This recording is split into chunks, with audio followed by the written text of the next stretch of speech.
শুভ সকাল। আমার প্রতিদিন চ্যানেলের আরেকটি ভিডিওতে আপনাদের অনেক অনেক স্বাগত। আজকের ভিডিওটি হলো বাড়ির ছেলে মেয়েদেরকে জাম খাওয়ানোর। আজকাল ছেলে মেয়েদের কাছে সময় এবং ধৈর্য দুটোই খুব কম। আমাদের মতো তারা গরমের দুপুরে বসে জাম আম মাখা করে বসে বসে খাবে না, কিন্তু সিজনে তো সবটাই প্রয়োজন। তাই এই জামের সিজনে জাম খাওয়াটাও খুব প্রয়োজন শরীরের জন্য। চলুন দেখে নিই কিভাবে আমরা আমাদের ছেলে মেয়েদেরকে জাম খাওয়াবো। প্রথমে আমি এখানে কিছুটা জাম নিয়ে নিয়েছি। এরপর জাম আটি বার করে শুধু শাঁসটি ছাড়িয়ে নেব। সমস্ত শাঁসটি একটি মিক্সির জারের মধ্যে নিয়ে নেব।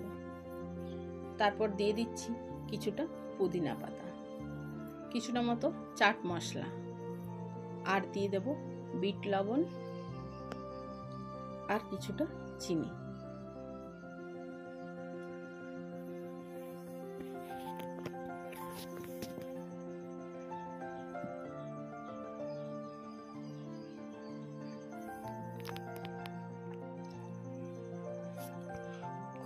এরপর মিক্সির জারের মধ্যে দিয়ে খুব ভালোভাবে পেস্ট করে নেব।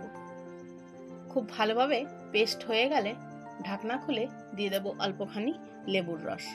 আর যদি মনে হয় খুব মোটা হয়ে গেছে পেস্টটি, তাহলে অল্পখানি জল মিলিয়ে দেবেন।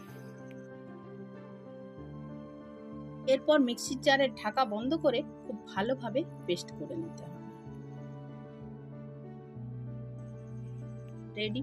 এরপর একটি কাচের গ্লাসের মধ্যে অল্পখানি লেবু ঘষে নেব আর নুন আর লঙ্কা গুঁড়ো একসাথে মিলিয়ে ওই লেবুর রসের চারিপাশে লাগিয়ে দেব। তারপর তার মধ্যে ঢেলে দিয়ে দেব জামের পেস্ট। এরপর আপনি আপনার বাচ্চার হাতে গ্লাসটি ধরিয়ে দিন। খেতেও খুব টেস্ট লাগবে আর খাওয়াও হয়ে যাবে খুব জলদি। এতে করে জাম খাওয়াও হলো আর সময়ও বাঁচলো। যদি খুব মোটা চাপ চাপ এভাবে খেতে না চায়, তাহলে পেস্টটি একটি কাচের গ্লাসের মধ্যে দিয়ে অল্পখানি জল মিলিয়ে একটু লেবুর রস চিনির গুঁড়ো মিলিয়ে গুলে নিয়ে আপনি এটিও শরবতের মতো খেতে পারেন।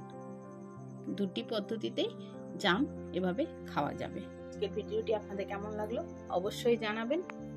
আর আমার ভিডিও ভালো লাগলে আমার চ্যানেলটি সাবস্ক্রাইব করে পাশে বেল আইকনটি প্রেস করে দেবেন আর অবশ্যই একটি লাইক করবেন। আজ তাহলে এই পর্যন্তই রাখি। আবার দেখা হবে নতুন কোনো ভিডিওর সাথে। ততক্ষণ পর্যন্ত সবাই খুব ভালো থাকবেন, সুস্থ থাকবেন।